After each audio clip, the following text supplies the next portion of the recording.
안녕하세요. 네, 안녕하세요. 송선호 원장입니다. 원장님 대만 다녀오셨더라고요. 네, 얼마 전에 한번 다녀왔습니다. 여행으로 갔다 오신 건가요? 여행은 아니고요. 대만 미용성형외과학회 발표 때문에 다녀왔습니다.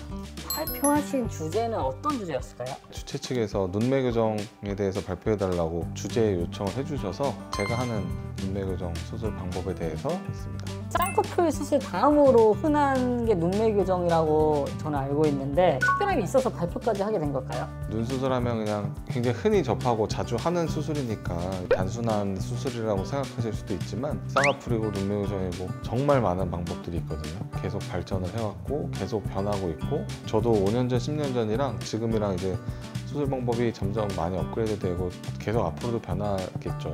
공부를 계속하고 수술하니까 논문이나 이 학회 등을 통해서 이제 접한 여러 가지 최신 기술들을 접목시켜서 각자 이제 발전시키고 하는데 제가 지금 하는 수술 방법은 어떤 거고 왜 이렇게 하고 있고 어떤 과정을 거쳤고 이런 점에서 나는 이렇게 하는 게 좋다고 생각한다. 이제 그런 거에 대해서 발표를 정리해서 한번 했습니다. 외국에서 발표까지 할 정도로 이제 유명한 저희 디바인 성형외과의 눈매 교정의 특징이 차별점이 있을까요? 말로 하기는 조금 사실 어려운 부분이긴 한데요.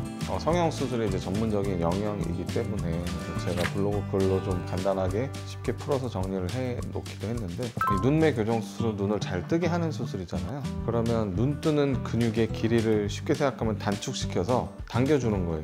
같은 힘으로 눈을 떠도 더 잘 뜰 수 있게. 눈을 잘 뜨는 근육이 메인 근육이 있고 또 보조 근육이 있는데 대부분 병원이 이제 메인 근육이나 보조 근육 두 가지를 이용해서 많이 수술하고 이 두 가지 근육을 이렇게 접어서 고정하는 방법으로 사실 수술을 많이 합니다. 저도 처음에는 그렇게 배웠었고 근데 이제 동양인은 이 서양인이랑 눈의 구조가 다르고요. 구조물의 튼튼한 정도나 어떤 새로운 인대 같은 구조물이나 이런 것들도 좀 차별점이 있어서 메인 근육, 보조 근육 거기에 더해서 한 가지 조직을 조금 더는 보강해서 세 가지 조직을 이용해서 수술하고 이렇게 근육을 접어주기만 하면 유착이 좀 약해서 재발률이 높다는 보고도 많고 실제로 수술해보면 그렇다고 생각하거든요. 그래서 눈 뜨는 근육의 부착 부위를 방리해서 더 유착을 잘 생기게 재발률을 낮추게 하는 방법으로 저는 수술하고 있는데 제 방법에 대해서 학문적인 근거도 제시하고 논리적으로 이렇게 생각한다 라고 해서 이제 발표를 하게 된 거죠. 정리해서. 이런 수술 방법이 다른 병원에서도 하고 있는 거죠? 쌍꺼풀 수술 고정할 때 어떤 방법으로 고정하십니까? 뭐 눈매 교정 수술할 때 어떤 방법을 하십니까? 사실 성형외과 의사들끼리 이런 조사도 없고 사실 이런 조사도 의미가 없는 게 한 가지 방법만으로 수술하는 건 아니거든요. 아주 약한 분들 같은 경우에는 또 다른 방법으로 하기도 하고 아주 경한 분들 같은 경우에는 이렇게까지 안 해도 되고 이게 노하우인 부분도 있다 보니까 서로 수술 얘기는 조금 조심스럽기도 하고 해서 정확히는 사실 알 수가 없지만 제가 이제 여러 가지 알려진 방법들을 조합해서 하긴 하지만 제가 뭐 개발한 방법은 아니니까 비슷하게 하는 병원은 당연히 있을 거라고 봅니다. 디바인 성형외과 눈매 교정의 장점을 간단하게 말씀해 주신다면?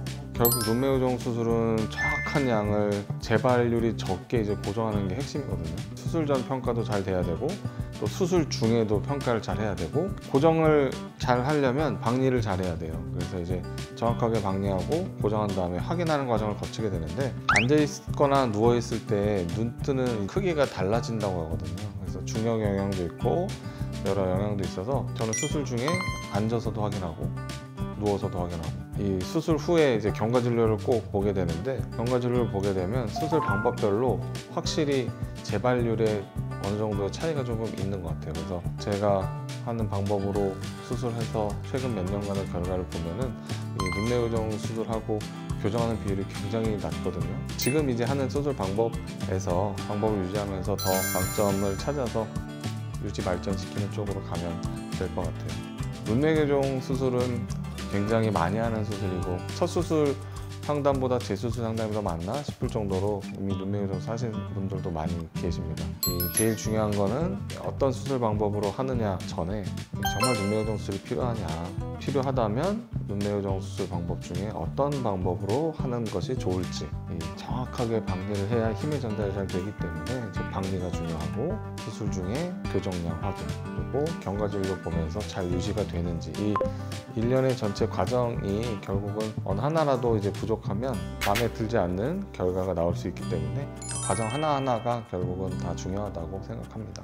오늘 눈매교정 수술에 대해서 제가 하는 수술 방법에 대해서 간단하게 말씀을 드렸습니다. 이 눈매교정 수술은 사진만으로 정확한 진단이 어려운 거거든요. 혹시 눈매교정 수술에 관심이 있고 받아야 하나 궁금하신 분들이 계시면 정확한 상담을 통해서 진단 받으시기 바랍니다. 지금까지 당신의 눈을 빛나게 하는 의사 송선홍 원장이었습니다. 고맙습니다.